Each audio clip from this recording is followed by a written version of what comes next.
BRS అధికారంలోకి వచ్చిన వెంటనే రాజీవ్ గాంధీ విగ్రహాన్ని తరలిస్తామన్న కేటీఆర్ వ్యాఖ్యలపై కాంగ్రెస్ సీనియర్ నేత హనుమంతరావు కౌంటర్ ఇచ్చారు.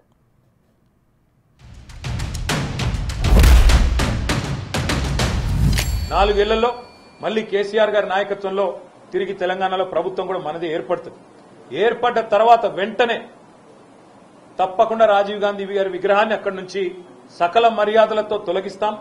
అక్కడి నుంచి వారు కాంగ్రెస్ వారు ఎక్కడికి కోరుకుంటే అక్కడికి తరలిస్తాం. రాజీవ్ గాంధీ స్టాచ్యూ సెక్రటరియట్ ముందు పెడుతుంటే ఒక నాయకుడు అంటాడు దాన్ని కూలగొడతా అంటాడు, ఇంకో నాయకుడు అంటాడు ఇంటర్నేషనల్ ఎయిర్పోర్ట్ కూడా తీసేస్తా అంటాడు. ఎక్కడ న్యాయం రాబాయి ఇది?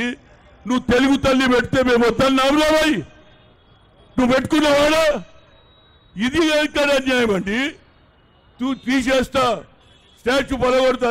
మీ నాయన ఎక్కడికి వెళ్ళి వచ్చిండు? ఆనాడు యువజన కాంగ్రెస్ లో నేను ప్రెసిడెంట్, నువ్వు నీ నాయన వైస్ ప్రెసిడెంట్, చంద్రబాబు కూడా నా వైస్ ప్రెసిడెంట్. వీళ్ళందరూ కూడా కాంగ్రెస్కి వెళ్ళి వచ్చినా లేరా బాబు?